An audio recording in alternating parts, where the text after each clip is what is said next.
Eu sou Carlos Garcia, estou como consultor do Ministério da Saúde, da Política Nacional da Humanização e hoje vou estar com vocês para conversar um pouco sobre acolhimento e alguns temas relacionados à humanização. Antes de começar a falar especificamente dos temas, eu vou fazer uma breve contextualização do que se trata essa Política Nacional da Humanização, a dita PNH. A PNH completou em 2013 10 anos de existência. 10 anos de um trabalho a partir do nossa filosofia e nosso princípio básico, que é o SUS que dá certo. Isso nos solidifica e dá condições de criar experiências pelo Brasil todo, porque a gente sabe, ao longo do tempo, que as experiências são muito heterogêneas. E aí, então, a delicadeza do trabalho com a humanização. Um outro ponto também que é muito caro para a gente é que a Política Nacional da Humanização, ela trata-se de dois pontos que às vezes eles são deixados em segundo plano, que é a atenção e gestão. Ou seja, é a Política Nacional da Humanização, da atenção e da gestão do SUS. Por que eu estou falando isso? Porque muitas vezes, quando a gente trabalha com a ideia de humanização, a gente associa diferentes noções e conceitos. E isso, às vezes, gera um certo estranhamento e um certo desentendimento sobre qual é a principal função dessa política. Essa política está focada nesses dois temas, gestão e atenção. Ela quer, então, alterar modos de atenção e processos de gestão. E, para isso, ela tem princípios, ela tem um método próprio, ela tem diretrizes e dispositivos. Como o tema de hoje é acolhimento, acolhimento para a gente entende como uma parte de uma diretriz e acolhimento com classificação de risco como um dispositivo. Vale a pena a gente ficar atento a esse detalhe, porque isso dá uma dimensão de qual é a intencionalidade desse tema acolhimento. O que é a PNH e a que se propõe? A PNH, então, ela vem com uma aposta de modificar processos de trabalho e alterar modos de gestão. Isso é um desafio muito grande no Brasil, porque a gente sabe os diferentes embates e conflitos que existem e algumas lacunas existentes dos serviços e unidades. Bom, para isso, assim, tentar diminuir impacto sobre isso, a PNH se permitiu criar diferentes modos de fazer. E esses diferentes modos de fazer permite que cada sujeito envolvido com a sua realidade possa construir, inclusive, novos modos de fazer. Ela dá algumas pistas. Para quem tiver a oportunidade, desejo de conhecer alguns materiais da PNH, vocês podem encontrar alguns documentos disponíveis na Rede Humaniza SUS, que é no www.redehumanizasus.net. Tem uma área específica que é a área PNH. Lá vocês vão encontrar, então, diferentes materiais que a gente tem à disposição. E vocês vão talvez perceber uma particularidade da política. Ela, diferente de muitas políticas, ela não tem um decreto, uma resolução. E isso é bem importante para a gente, porque nesses 10 anos de existência, não foi necessário, não foi entendido que um decreto daria sustentabilidade para essa política. Ela se sustenta por diferentes encontros entre os usuários, trabalhadores e gestores dos seus territórios, que fazem com que a política aconteça na micropolítica.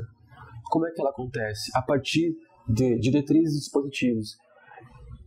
Nesse documento que eu citei agora há pouco, vocês vão encontrar esses diferentes dispositivos e diretrizes.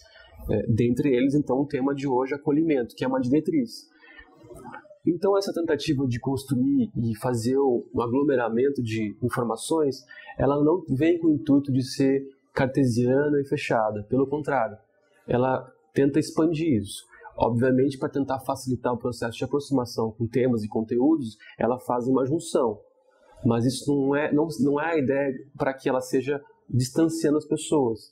Pelo contrário, a gente estimular que algumas ideias possam ser colocadas em práticas, dependendo do seu espaço.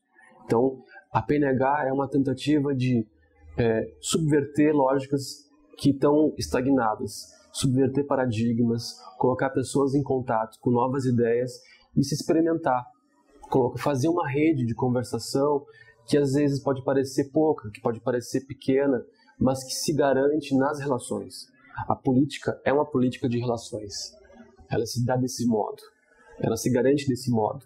É óbvio que existe uma relação interministerial, ou seja, que acontece por dentro do ministério e por dentro de outros setores, estaduais, municipais, e tem uma linguagem que é mais popular, que é mais comum, da participação de todos, em que eu posso dizer assim, eu tenho direitos.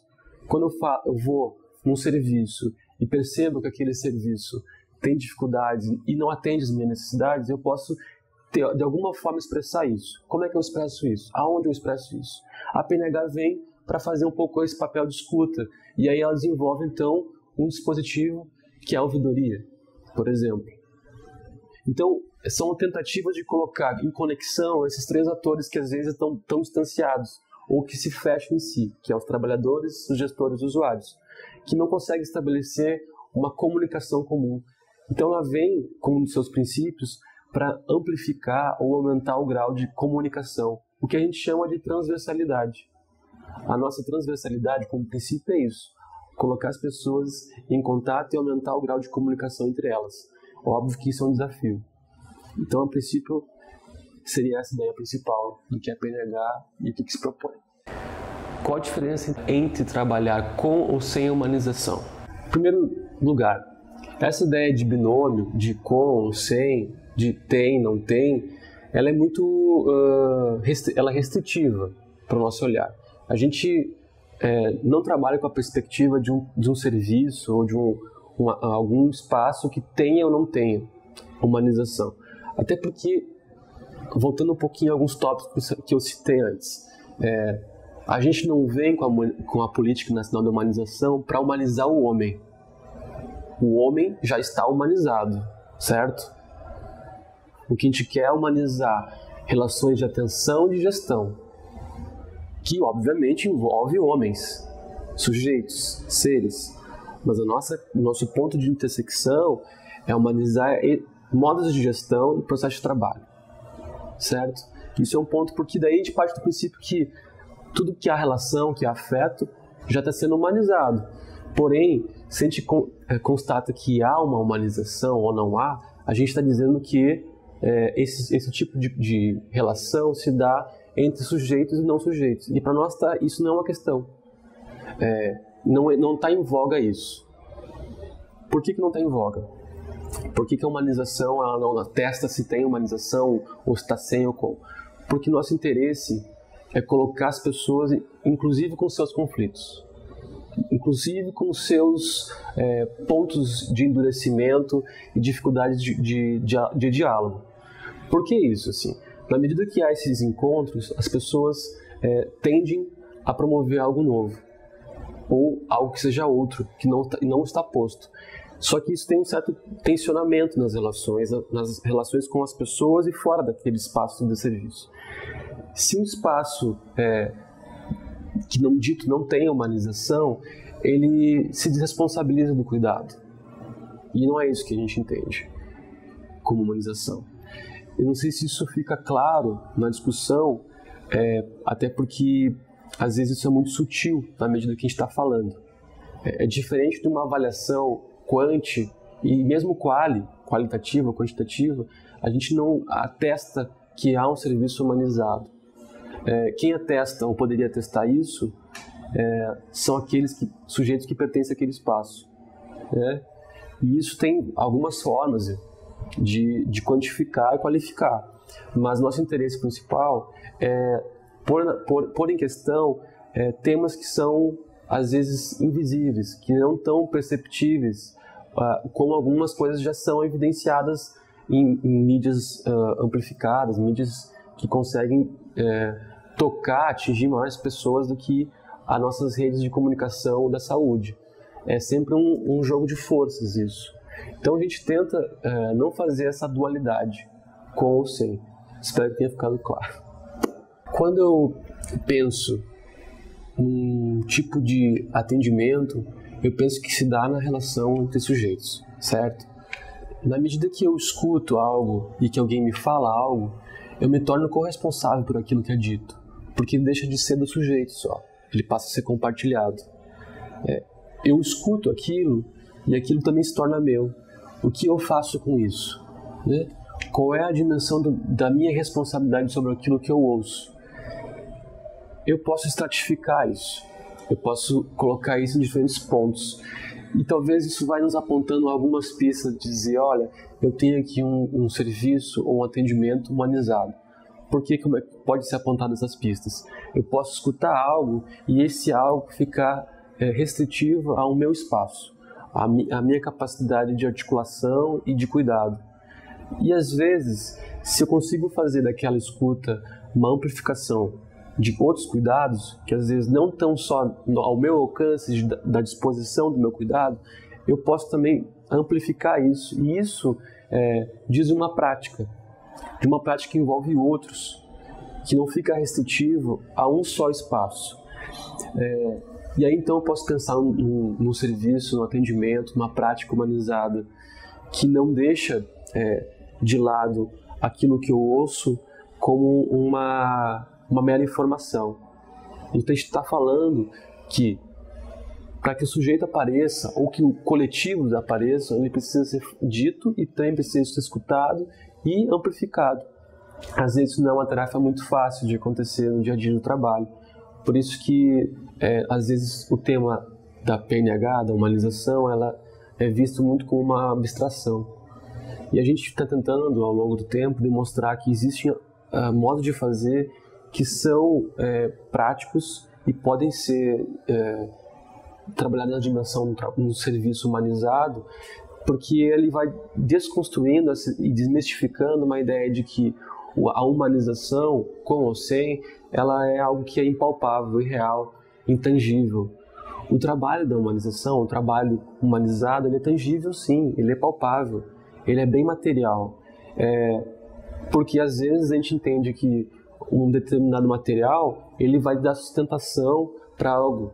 E às vezes, e até a própria política, como eu já citei aqui, ela não se dá por um decreto, uma resolução, a garantia de que aquilo vai ser humanizado, vai ser avaliado, que vai ter resolutividade, vai ter eficácia. Eu posso ter uma sala de situação, por exemplo, com belos números, mas se ela apresenta belos números é porque por trás disso tem um trabalho que diz da relação entre diferentes sujeitos, seja aquele trabalhador que vai na casa da pessoa, o agente, ou até mesmo aquele que está lá fazendo a sistematização, a coleta dos dados e botando no SSA2, no PMA2. E isso vai dando corpo para um tipo de cuidado que é responsável. Eu posso ter aquela situação que eu posso negligenciar e ela não aparecer. Por exemplo, casos e situações em que o usuário não se manifesta ou não manifesta esse tal serviço. Isso pode acontecer. A gente pode também ter os usuários que são hiperutilizadores de serviço, a gente já conhece, sabe que é a Dona Maria, o seu João, mas e aqueles que não aparecem, nem sempre se manifestam. E aí eu vou pensar, esse serviço é mais ou menos humanizado porque procura ou não procura? É difícil de fazer um parâmetro, dizer assim, a resposta, esse serviço sim, tem um atestado de é humanizado, e esse não é. Às vezes a gente intervém e age na medida que a gente sabe. Então, tem uma relação aí que quanto mais eu me aproximo e sei de alguns temas, mais isso me responsabiliza sobre algo. Se menos eu sei, eu menos me responsabilizo. Isso ajuda a dar uma ideia de que um serviço humanizado, ele busca se repensar, ele se coloca em análise.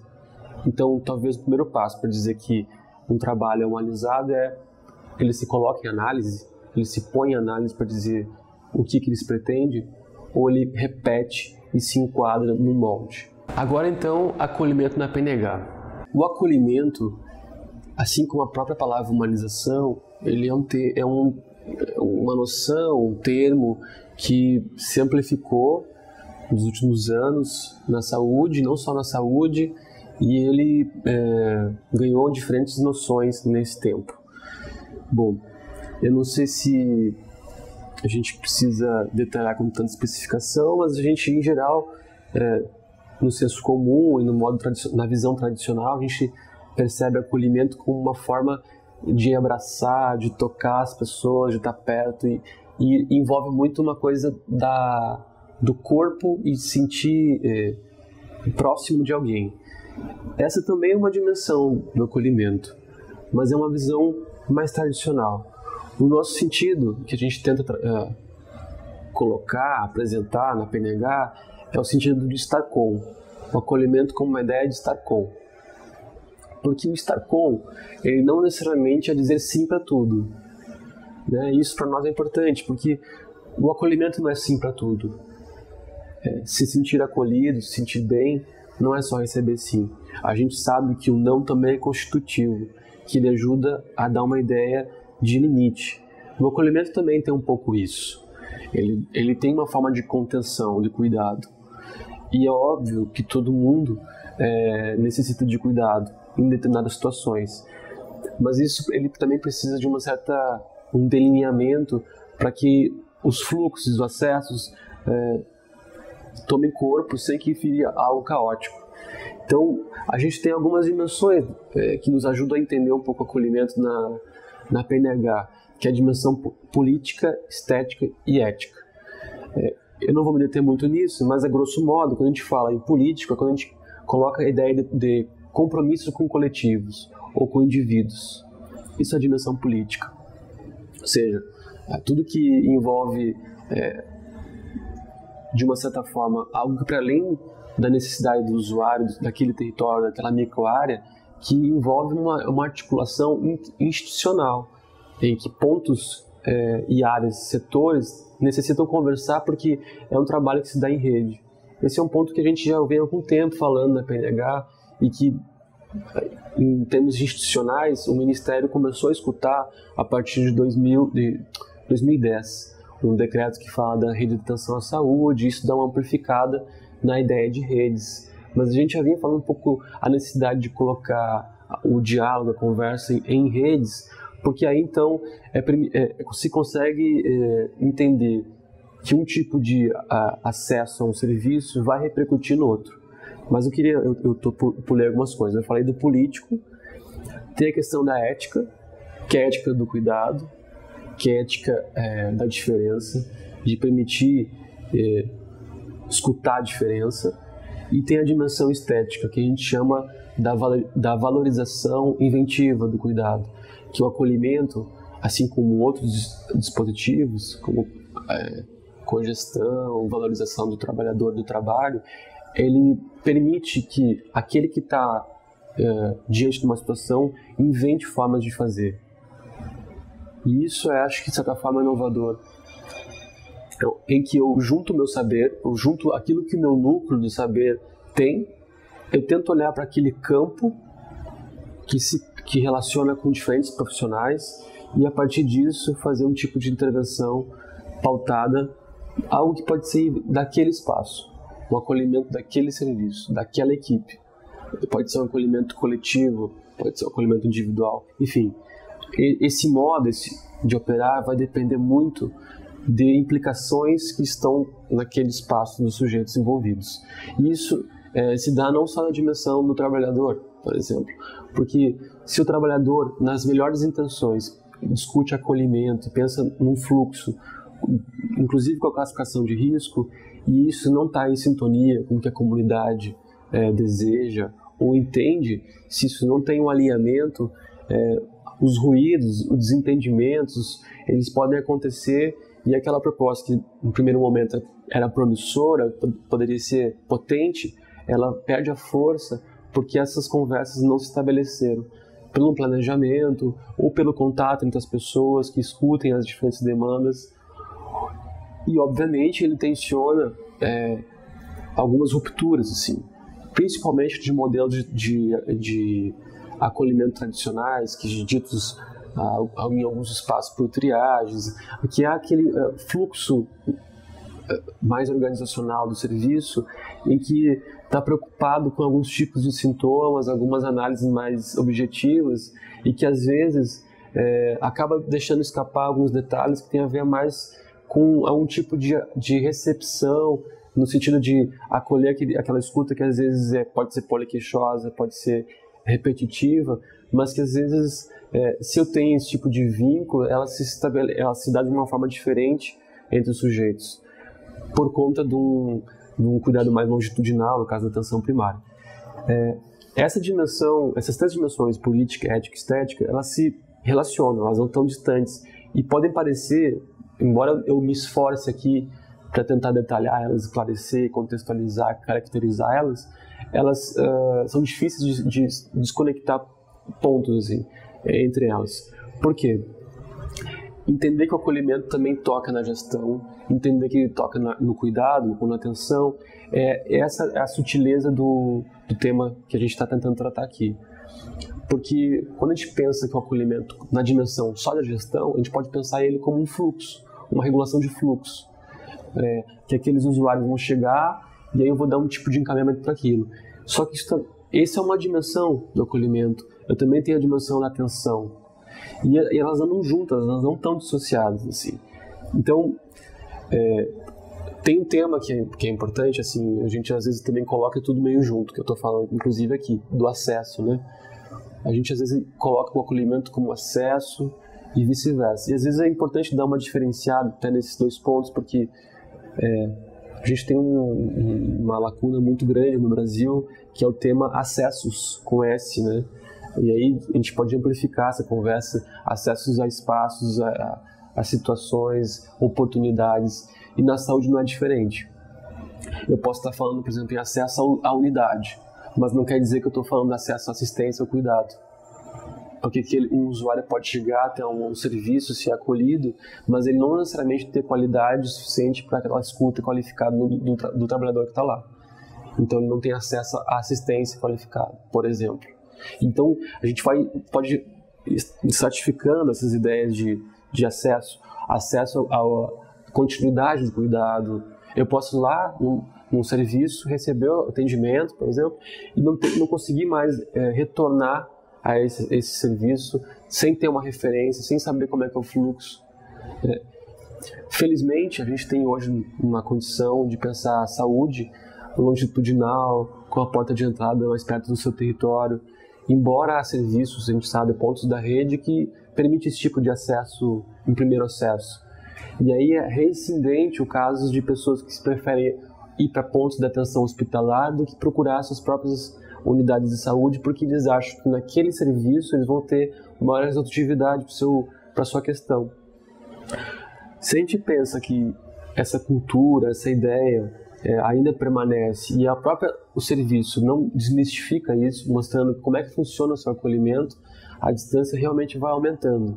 Então, a tentativa de pensar acolhimento como diretriz da PNH é, de novo, resgatando os nossos 2 pontos principais da política, que é alterar processos de trabalho e modos de gestão, que se dão em microserviços, se dão em pequenos espaços, que às vezes quem define isso pode ser só o médico, só a enfermeira, ou só os 2 juntos.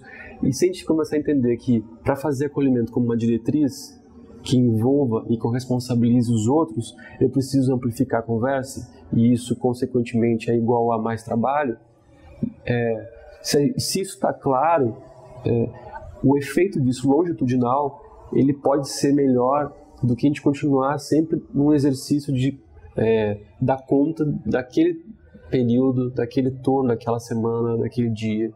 É uma tentativa que implica mudanças e que isso vai depender, obviamente, de novo, assim, de acordo com o seu espaço.